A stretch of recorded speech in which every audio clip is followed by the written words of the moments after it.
Buenos días, buenas tardes, buenas noches. Estamos en una nueva entrevista de estas que estamos haciendo, tratando de entender qué fue lo que pasó en el 2022, año complicado, si los hubo, y qué nos espera para el 2023. Esta vez estamos con mi querido amigo Diego Barceló. ¿Cómo estás, Diego?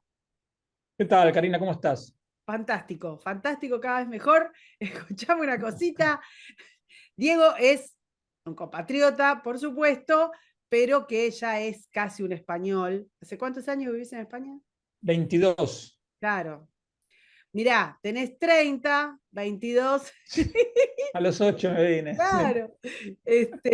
Así que vamos a ver si este balance que estamos haciendo de lo que fue el año pasado, de lo que fue el 2022, lo podemos aplicar a España.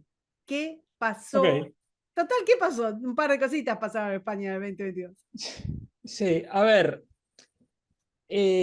la economía española en el 22, digamos, tuvo claramente dos mitades. La primera mitad, el primer semestre, fue todavía de fuerte recuperación, que es una fortaleza que se debe no a la potencia con la que está avanzando la economía española, sino a la profundidad de la caída. España fue el país cuyo PBI cayó más en 2020. Entonces, en 2021 se empezó a recuperar y en 2022 siguió esa inercia.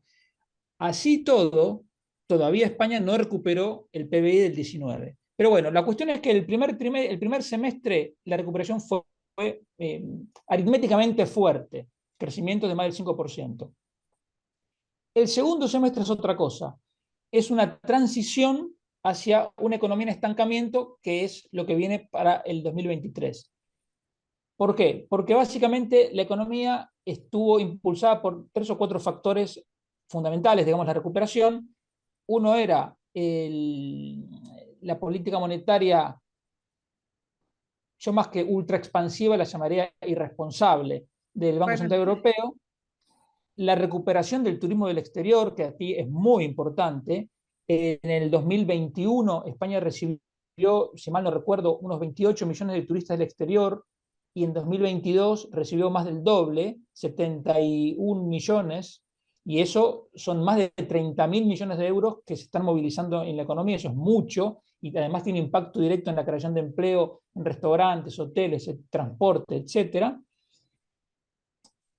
Otro factor era el ahorro que se había acumulado durante la pandemia, ahorro privado, y, y básicamente me estoy olvidando, bueno, y hay digamos, mientras gobierna el socialismo, siempre hay un factor de demanda que también es irresponsable, que es el gasto público. Entonces, todo eso va empujando y se realimenta porque como se ha ido creando mucho empleo, digamos, esa es la parte del rompecabezas que no encaja, pues, ¿cómo es posible que se cree tanto empleo? Pero bueno, pero la cuestión es que se crea y esa gente algo cobra y por lo tanto tiene una posibilidad de gastar que un año antes no tenía. ese empleo público, básicamente, ¿no? No, en realidad el truco es que si vos comparás la cantidad de horas trabajadas, ha caído un poquito, a pesar de que ahora hay más de un 4% más de gente trabajando que hace 3 años. Entonces, si uno hace, digamos, en la economía en total se trabajan menos horas, que se reparten entre más gente. Ese es el paraíso de los que aman las 35 horas Iba semanales. a decir, Bueno, claro. es Lograron la redistribución. claro, y es una redistribución empobrecedora, sobre todo porque ese ajuste, porque a la gente que está trabajando en bancos, en empresas, no les rebajaron, no les recortaron la jornada. Entonces, ese ajuste se está haciendo en el margen, es decir, entre los que empezaron a trabajar en 2022. ¿El punto cuál es? Que todos estos elementos que impulsaron el crecimiento ya están dejando de actuar o van a dejar de actuar. En primer lugar, la política monetaria, porque ya están subiendo las tasas de interés hace rato y van a seguir subiendo. El ahorro ya se está terminando. La normalización del turismo exterior, bueno, las cosas se pueden normalizar una vez. Y de la misma manera, el impulso, digamos, el rebote de la economía en su conjunto también se está agotando. Pero si eso no fuese ya de por sí bastante preocupante, tenemos el problema de la inflación. La inflación está carcomiendo el poder adquisitivo, bueno, que te voy a decir en Argentina, ya sabes, eso no hace falta explicarlo, pero también carcome los márgenes de las empresas, porque en Argentina hay gimnasia inflacionaria, acá Claro. no. Entonces, la gente, primero los engañaron diciendo que era algo temporal, entonces aguantaron, después la cosa siguió, pero no hay facilidad para remarcar como en Argentina. Entonces, en principio, el primer golpe va todo a márgenes. Y entonces, de hecho, en el primer cuatrimestre, pese a que el gobierno te habla de una economía que somos los que más crecemos en Europa, etcétera, Eso es lo etcétera. que he estado viendo, no sé si es porque, digamos, por la dinámica misma de la electoralidad española, que es como permanente. Entonces, he estado viendo Es, que estaban creciendo, que eran los que más crecían, una sí, pero es lo que te recuperación. digo, es el que más crece, pero es un crecimiento mentiroso, porque es simplemente la recuperación, porque fue el que más se hundió en el 2020. Bueno, detalles. Y claro, de hecho, cuando vos comparás el PBI del tercer trimestre del 2022, todavía no recuperó, no o sea, es menor que el del tercer trimestre del 19. O sea, y claro, lo que pasa es que normalmente la gente no conoce estos datos, por eso el gobierno puede hablar, y más cuando está encabezado por un mentiroso, puede decir cualquier cosa. Este, pero, mm, un dato que para mí es clave, que salió ayer, es que en el cuarto trimestre del 2022, por primera vez desde el 2013, o sea, desde la última etapa de la crisis anterior, excluyendo el 2020, que fue la pandemia, es la primera vez que cae el número de empresas, se reduce el número de empresas, y sobre todo son empresas de menos de 10 trabajadores, que son el grueso, ¿no? Claro, Entonces, la pyme base, claro, la clase media. claro. Entonces, eso quiere decir que ya hay mucha gente que ya empezó a caer. Entonces, y eso se va a empeorar. Por lo tanto, yo te diría que si el PBI crece un 1% en el 2023, sería un éxito. Claro. Nombramos al inefable Pedro Sánchez. Decimos muchas cosas que las sabemos, se lo ha descubierto en mentiras, en mentiras fragantes, es decir, no voy a hacer esto, el día siguiente lo hace, en asociaciones de lo más turbias, no solo para el interior, para el marco político interior, sino también con gobiernos y reinos del exterior que que tampoco son transparentes. Sin embargo, contra todo pronóstico, el tipo se sostiene y se sostiene y se sostiene. Mira, acá en general los medios de comunicación que no son de izquierda dan a Pedro Sánchez como que, bueno, que ya es una cuestión de tiempo, pero que ya el tipo se va a terminar. Pero después de la experiencia de Lula, yo no lo doy por descontado. Lula es un condenado por corrupción que fue excarcelado por una cuestión de procedimiento Por una corte que, nombrada por él, totalmente sí, sesgada de partidaria. claro, y que con la conveniente manipulación de encuestas se lo presentó como un candidato ganador y ganó.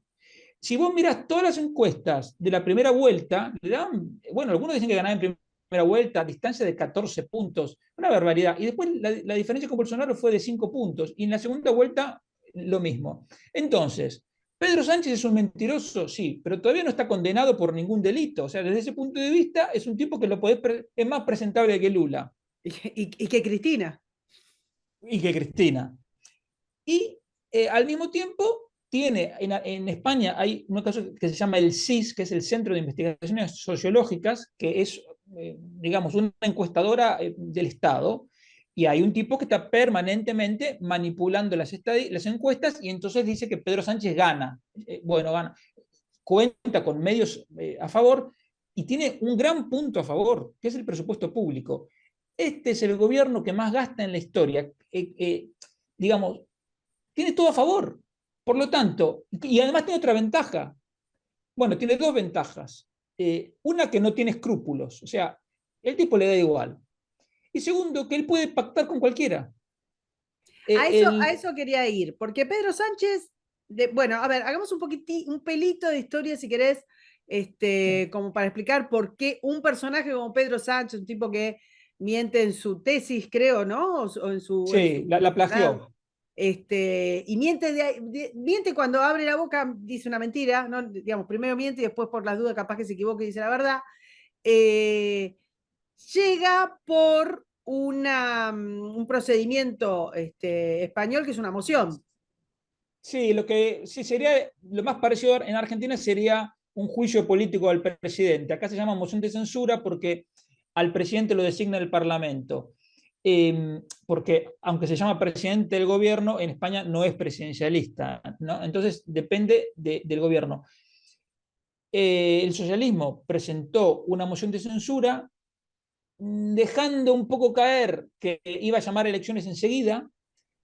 No hay que culpar solo al socialismo, también fue extremadamente torpe Albert Rivera, que en ese momento tenía muchos diputados, Había un porque él, partido, claro, contemos, había un partido que era súper pujante en ese momento, ahora es la nada misma, pero en ese momento se desvaneció, creció así, sí, pa, y claro, bajó, que llamaba porque Ciudadanos. él, que Ciudadanos que tenía, que siempre fue un partido socialdemócrata, aunque después en último momento se presentaba como liberal, bueno, liberal en el sentido norteamericano, digamos, y y él tenía la ilusión de poder superar al PP. Entonces el tipo, muy soberbio, dijo, le retiró el apoyo a Rajoy, que era el presidente del PP, y dijo, así convocamos elecciones. Se comió el verso de Sánchez, que sí, sí, nosotros vamos a llamar elecciones, y Sánchez pactó con todos, y todos lo apoyaron. La excusa para hacer la moción de censura fue un párrafo en una sentencia eh, de un juez que luego fue amonestado por las propias instancias judiciales. Bueno, una vergüenza.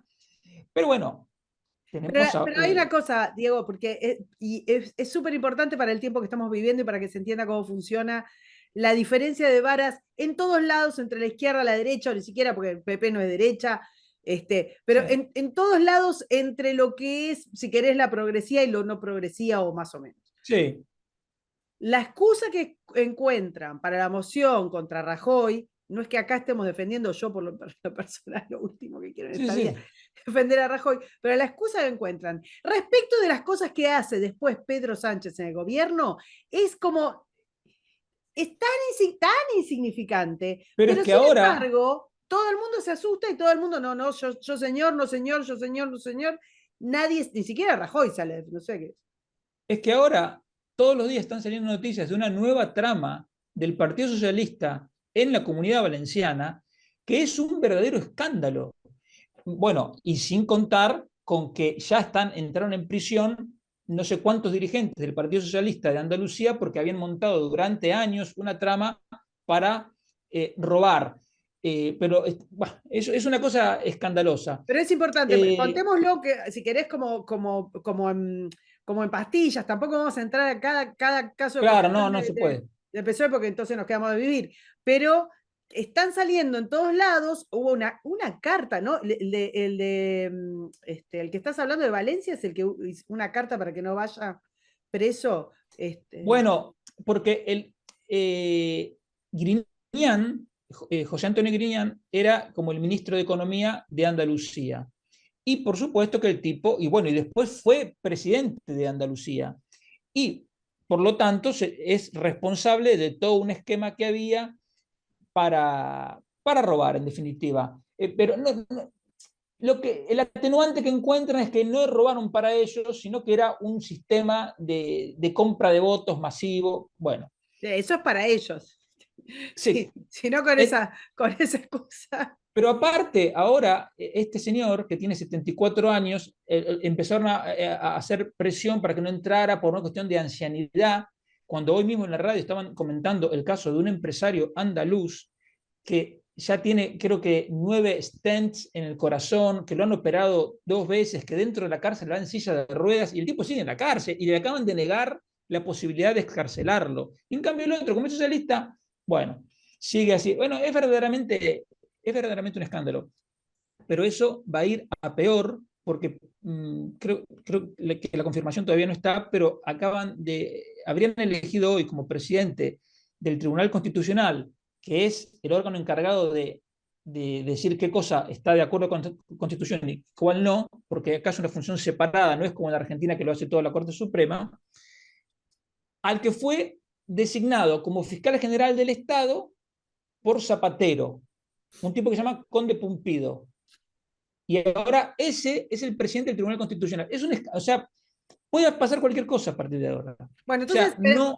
repasando, y es importante lo que dijiste de que no robaban para ellos, sino robaban para, no sé, para A mí, aceitar el a mí me llama la mecanismo atención partidario. porque eso, aunque parezca una tontería, es que te demuestra hasta qué punto llega la soberbia socialista. Porque ellos son capaces de matizar hasta los 10 mandamientos. Los 10 mandamientos dicen no robarás, no hace distinciones. Y los Bueno, socialistas dicen es un, que pro- no es lo mismo. es un Claro, problema de Moisés no, de no haber aclarado. claro, es una cosa increíble, pero es el descaro total. Y una de los que lo defendía dentro del gobierno, que la presentan como una de las luces de los ministros, que es la ministra de Defensa, que es una ex juez, el problema es que cuando deje de ser ministra va a volver a ser juez, dijo, no, esto habría que revisarlo porque no es lo mismo robar para uno mismo que robar para una organización. Bueno, es una cosa escandalosa. O sea, En cualquier adelante lo cosa que pasa podríamos por hacer es que normal. yo robo para vos y vos robas para mí y se atenúa. Pero Claro. lo importante de todo esto es que se empezó a hablar de modificaciones en leyes para que fueran, digamos, en casos de corrupción, atenuantes hacia dónde iba el producto de esa corrupción. O sea, no es, no es una cosa menor, porque todos estos son mini pactos que va haciendo Sánchez para obtener el apoyo de distintos personajes políticos en distintas comunidades. Y yo te había hecho ir como un poco para atrás, la razón por la cual llega Sánchez al gobierno, jura que no va a pactar con Podemos, ¿verdad?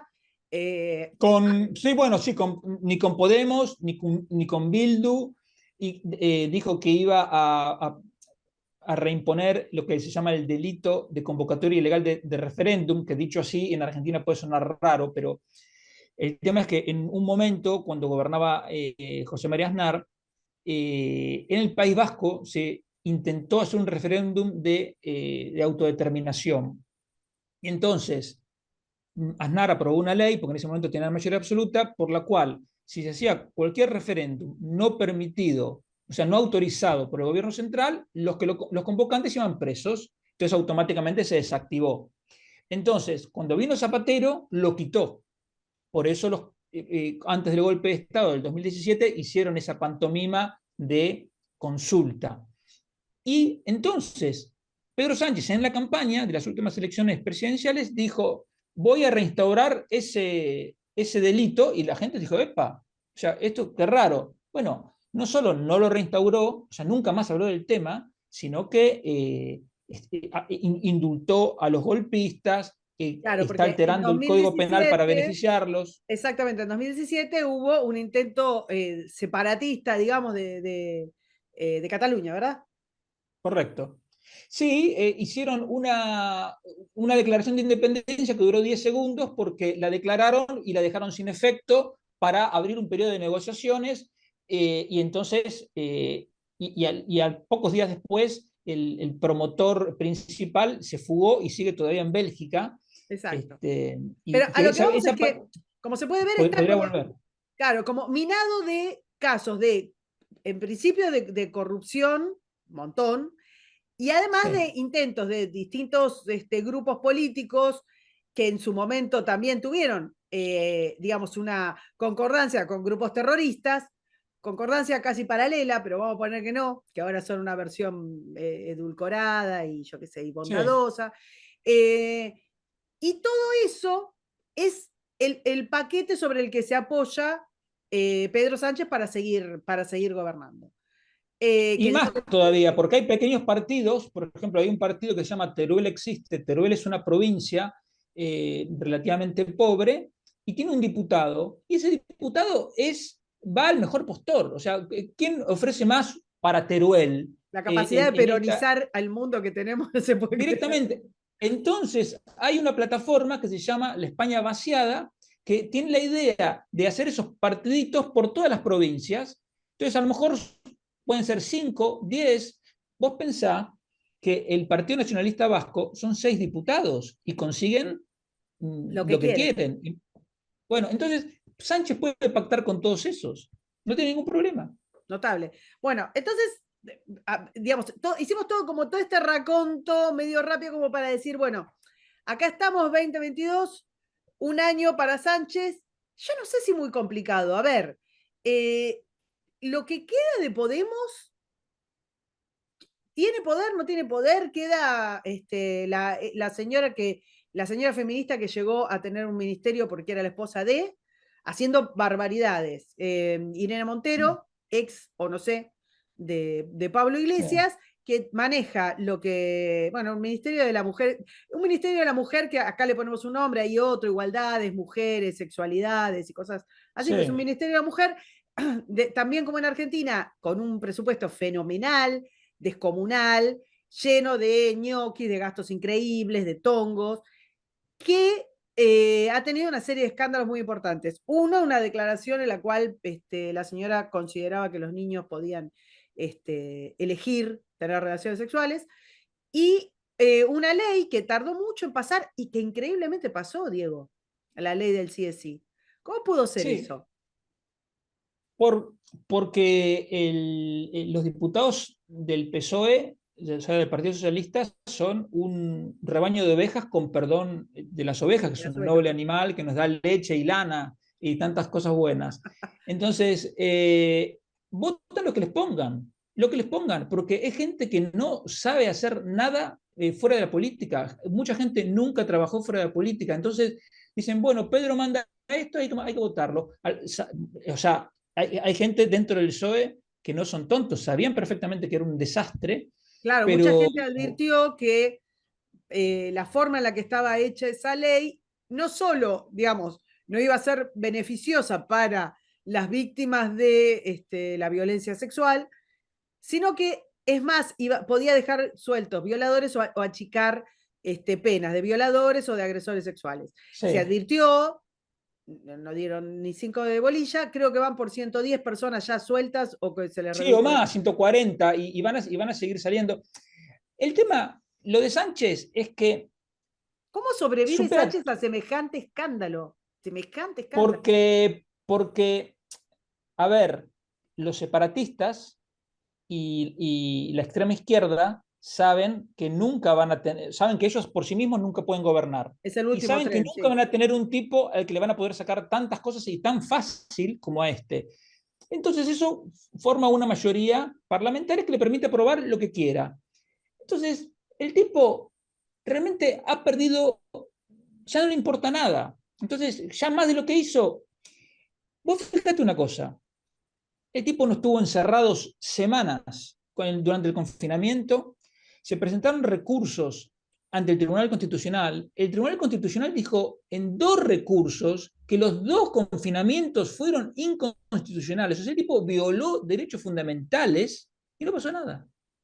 No pasó nada. O sea, en un gobierno, o sea, el tipo llega al gobierno por un párrafo de un juez que luego lo Sí, sí, por eso amonestaron. te digo, o sea, la cantidad Y de este cosas, las tipo tiene 2 recursos de inconstitucional por decisiones de él y por cerrar el Parlamento y no pasa nada.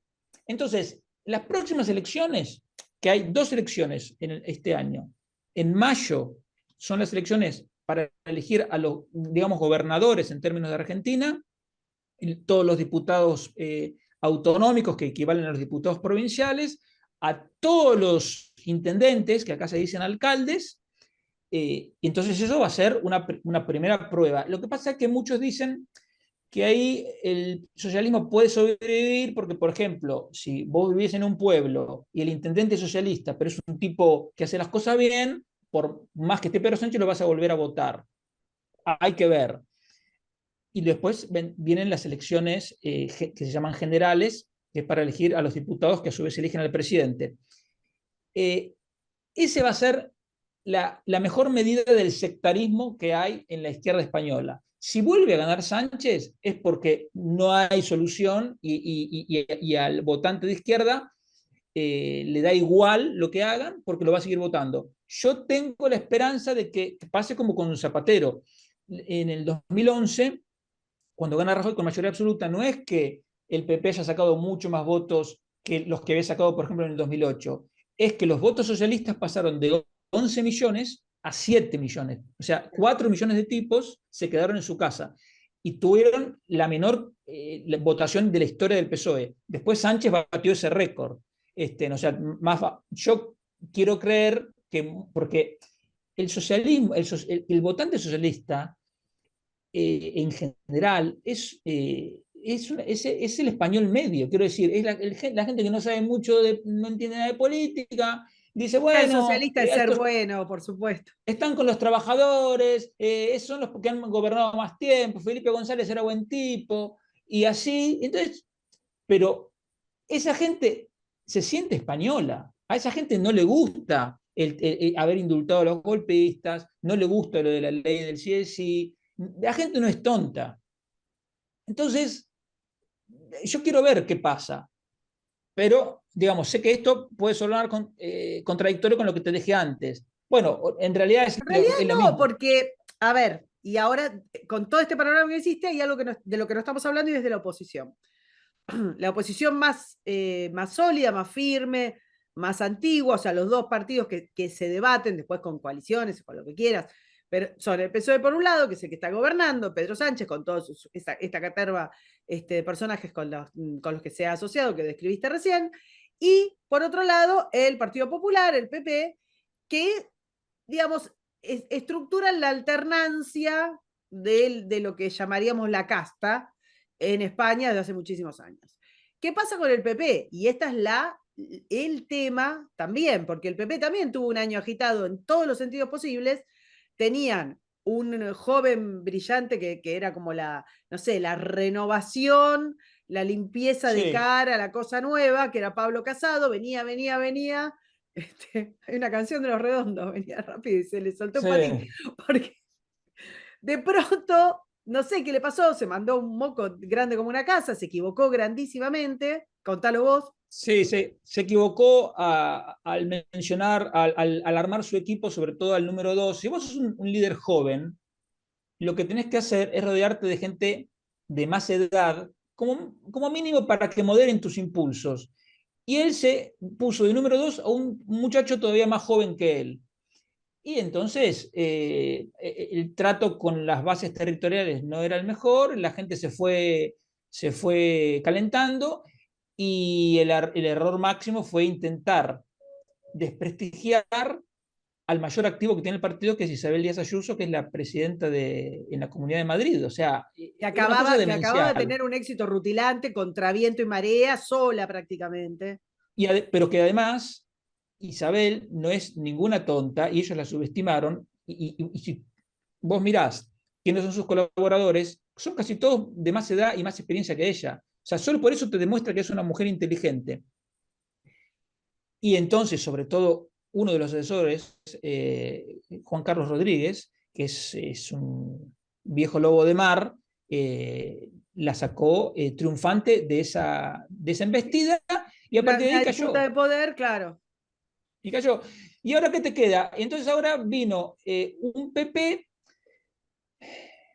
totalmente socialdemócrata, Quiero decir que algo, hablan de... un tipo totalitario en pandemia, totalitario como, pero de lo peor, ¿eh? De lo peor, de lo peor, de lo Sí, peor, sí, sí. superando, creo que a Pedro Sánchez, y además que no está exento de la cosa nacionalista que tienen algunos partidos separados, no voy a No, decir del todo, pero en cuestiones lingüísticas, qué sé yo. mira, es muy simple. En Galicia la agenda lingüística con Núñez Feijóo avanzó. De hecho, hay una asociación que se llama Hablamos Español, que fundó una profesora de secundaria de Vigo, que se llama Gloria Lago, precisamente por la imposición del gallego en todo. O sea, vos vas al hospital y está todo en gallego, los formularios están en gallego, todo en gallego. Entonces, o sea, ese movimiento para que se pueda estudiar en español en toda España, parece broma, pero es así, Esto hay que contarlo empezó en también porque la Galicia. gente no lo sabe. Hay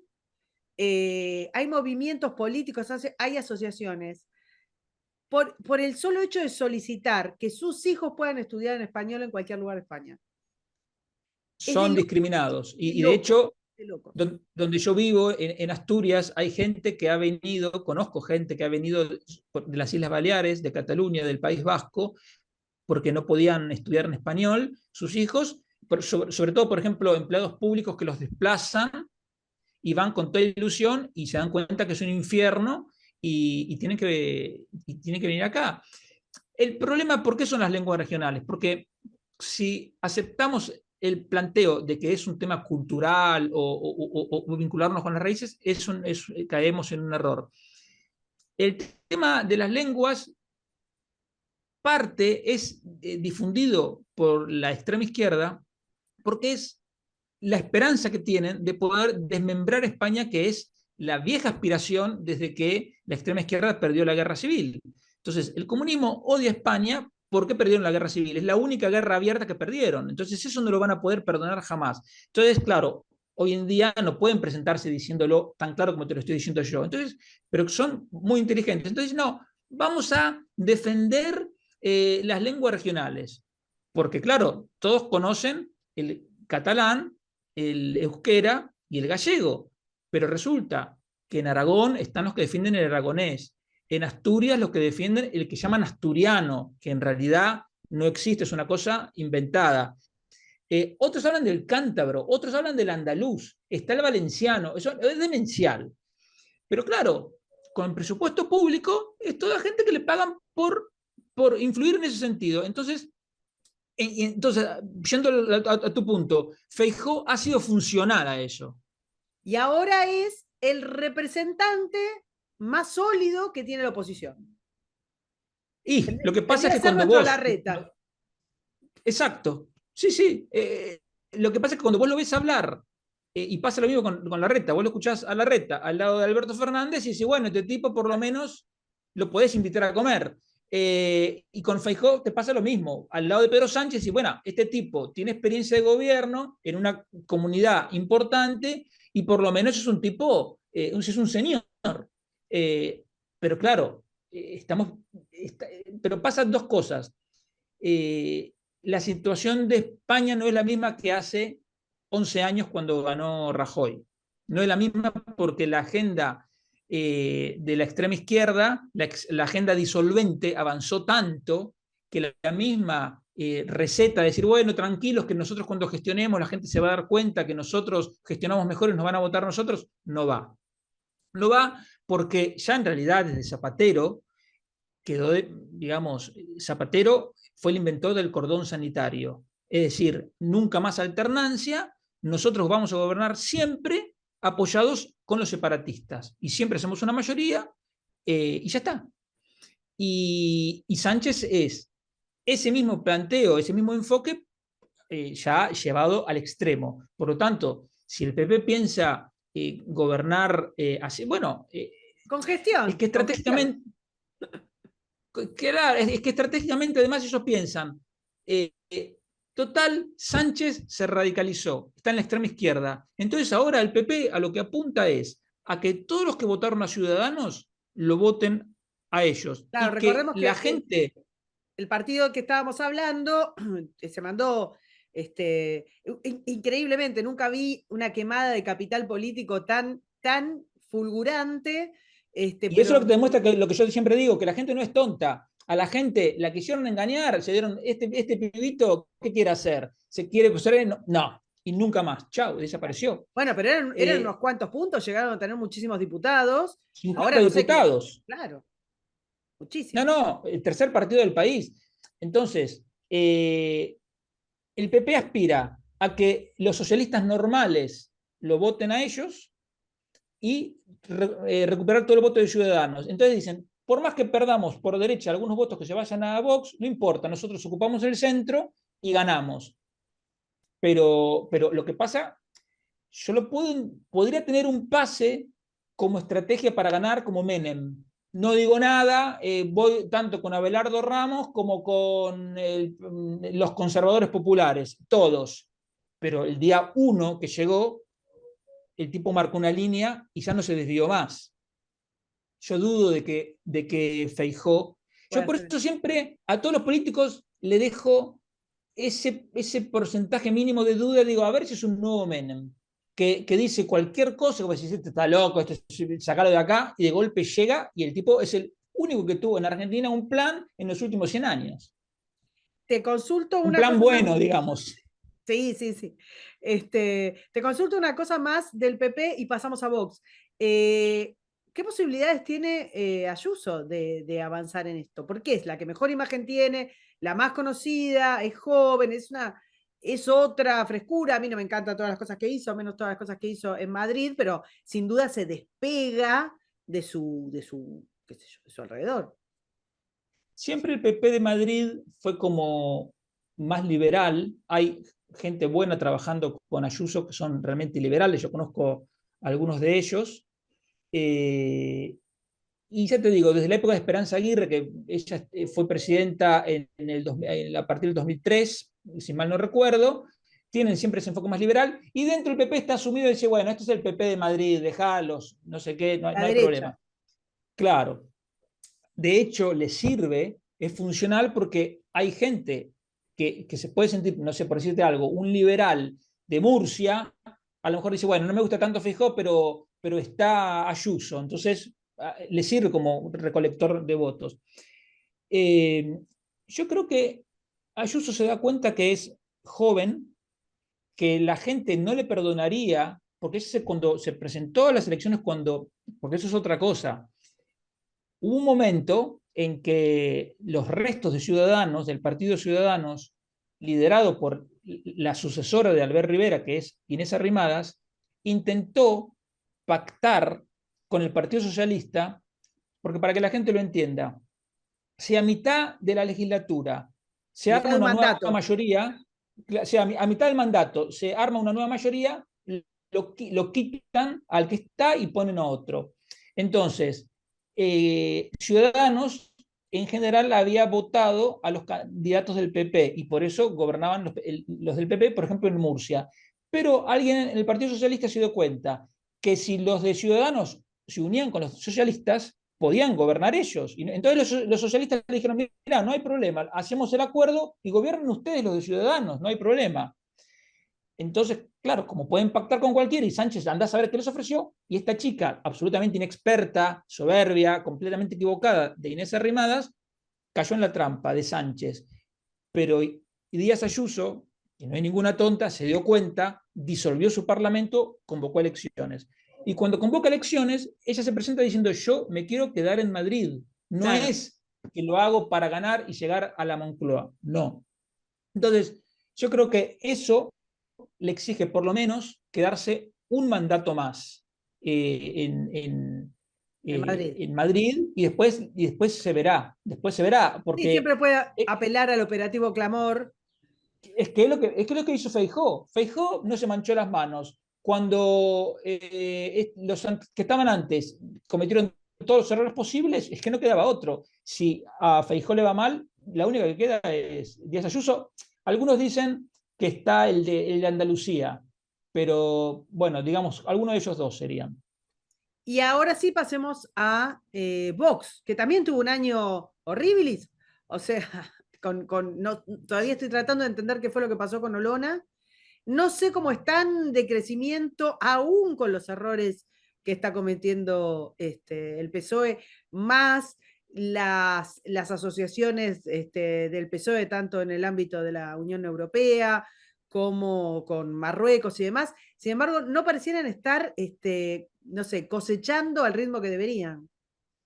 Yo creo que Vox ha mostrado una coherencia, por ejemplo, en su postura frente al separatismo, en su postura contra Sánchez, que mucha gente, digamos, dice, bueno, estos tipos al final, bien, los presentaron como unos loquitos, pero al final es gente seria. De hecho, si vos comparás el perfil medio del diputado de Vox en el Congreso Bueno, gente de nivel. La mayoría, por no decirte todos, son gente, no hay ningún ignorante, hay gente de 2 carreras, 3 carreras, gente con No, mucha y con, experiencia. participaciones en general excelentes, de gran nivel. Sí, gente preparada, hay de todo. El tema es que hay una cosa que es una virtud y al mismo tiempo genera un problema. Es que Vox no quiere cometer el error de Ciudadanos. Ciudadanos, ¿cuál fue uno de los tantos errores que cometió? Es que por crecer recibían con los brazos abiertos a cualquiera. Primero se le llenó de gente del PSOE y después se le empezó a llenar de gente del PP. Entonces, uno no iba a ser candidato del PP, automáticamente se pasaba a Ciudadanos y era candidato por Ciudadanos. Bueno, entonces eso fue un desastre. Y entonces, Vox tiene un sistema para ser candidato que no es que porque vos vas al comité y estás ahí varios días, che, no, ellos es como conseguir un trabajo. Vos tenés una entrevista, después tenés otra entrevista, te piden el currículum, o sea, te analizan, no es cualquiera, no es fácil ser candidato de Vox. Entonces, eso está bien, porque gente, eso te muestra que es gente seria. Pero ¿cuál es el problema? Que no les permite crecer porque, claro, porque como está todo centralizado en Madrid, eso es muy lento y tenés que elegir 8.000 candidatos, porque acá hay 8.000 municipios, y tenés que elegir candidatos, bueno, es una cantidad de gente que tenés que conseguir increíble. Y entonces, esa lentitud va generando problemas, porque hay gente que tiene expectativa de ser candidata y de golpe dice, pero ¿cómo? Todavía no me llamaron. Entonces se genera, por un lado, desilusión, hay gente que está, en algunos casos, se desafilia, o sea, que por otro lado uno puede decir, mejor que se vayan, si eran arribistas, que se vayan. Pero a lo que voy, tienen ese problema. Entonces eso sí les Atenta puede contra un pasar. crecimiento, ponele sostenido. Claro, de hecho, yo creo que está estancado porque no, además, nada menos que en estos meses cambiaron al secretario general. El secretario general es la persona clave, que es la que justamente define los candidatos y tiene a la tropa bien, bien preparada. Y lo acaban de cambiar hace un par de meses. ¿Y Entonces, eso por qué fue estratégico? realmente no lo sé. Realmente no lo sé, pero a lo mejor prefirieron, a ver, si lo hicieron pensando en las elecciones generales, es decir, las que se van a hacer a finales del 2023, puede ser un cambio lógico, porque, bueno, para refrescar, para lo que sea, a un año vista. Pero si lo haces pensando en las elecciones autonómicas y municipales, que son ahora en mayo, y estás Te un poco agarra a contrapié. justo. ¿Y qué pasó con Olona?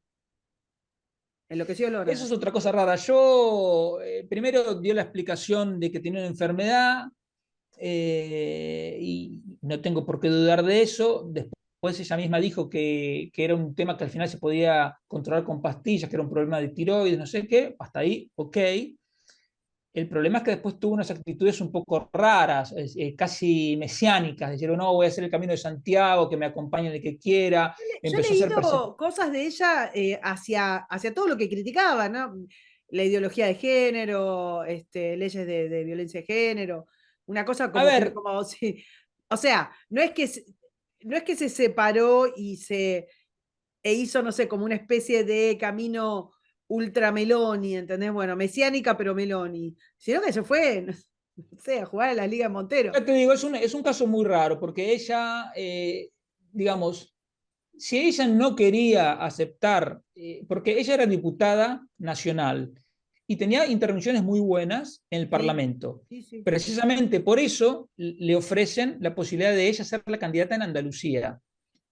Bueno, y ahí parece que surge el primer problema, que ella no quería. Bueno, si no querés, o renunciás o, o aceptás como un soldado, porque sabiendo cómo funciona Vox, bueno, en realidad cómo funcionan todos los partidos. O sea, si te dan, te lo piden y realmente, visto desde afuera, era una movida lógica. O sea, era el mejor candidato imaginable para Era un Andalucía. gran cuadro, sí, sí. Claro, entonces decir, ella dice, no, mi promesa con los andaluces, mi compromiso es por 4 años, y de golpe, Un la, mes. la primera sesión renunciás, bueno, estás enferma, ok, pero entonces no puede volver. Entonces es una cosa un poco rara, la gente no la entendió y se había una corriente más de simpatía al comienzo. Yo creo que ahora lo que prevalece en la gente de Vox es la sensación de traición. Esta se Claro, quiso aprovechar de ella nosotros. ha hecho circular una encuesta que le da entre unos 5 y 6 puntos, no sé si para las generales, sería un delirio. Este, pero, y tampoco, y habría que ver a quién le saca, si es que saca votos, a quién le saca votos. Conclusión. Sí, que te estoy haciendo adivinar. No, es que salvando las distancias, yo diría que Olona es como si fuese Rodrigo de Paul. O sea, dentro de un equipo es un jugador que lo querés tener en tu equipo. Pero si de Paul se va a otro equipo, va a ser el líder. Y no sé, yo mejor ponerlo con Messi, con Di María, con McAllister y te armo, es una muy buena pieza. Con Olona es lo mismo. O sea, como líder. Me haces hablar de fútbol porque sabes que soy una persona muy avesada. Sí. Escúchame, siempre digo que para que no le pido pronósticos a nadie porque nadie tiene la bola. Después me dice que aclare la bola de cristal, se entiende, ¿no? La forma de Exacto. adivinar cuál es el futuro. Claramente no lo tenés, pero decime lineamientos puntuales, pastillas, económica, internacional e interna de España para el 2023. La economía española, como te dije antes, si crece el 1% es un éxito total. España es el cuarto país con la deuda pública más alta de la Unión Europea. La deuda pública desde que Sánchez gobierna crece a un ritmo medio de casi 6.000 millones de euros por mes. Eso es insostenible. Y mientras el Banco Central Europeo compraba deuda, iban tirando. Ahora la cosa no va a ser así y justamente hoy mandé un artículo a Expansión diciendo, esta no es una historia que vaya a tener un final feliz. O sea, ya lo sabemos. Bueno, entonces, la economía, el 2023 para la economía española es para tener los dientes apretados. Y ese es el mejor escenario. Eh, Después tenemos la otra espada de Damocles, que no se complique el tema de la guerra en Ucrania, que Putin no se vuelva loco y no corte totalmente el suministro de gas, porque entonces ahí se puede complicar mucho, porque se complicaría en toda Europa del Este y Alemania, y entonces sería muy complicado. Cosa que a lo mejor a Pedro Sánchez le conviene, porque entonces el Banco Central Europeo volvería a imprimir, bueno, sería una cosa de locos. Tienen, es verdad, ahora un límite que antes no tenían, que es la inflación, pero la gente no tiene claro que la idea de que el culpable de inflación es el Banco Central. En la Argentina eso lo sabe hasta el canillita. Acá no. Acá la gente no entiende, cree, y muchos creen que sí es por culpa de Putin.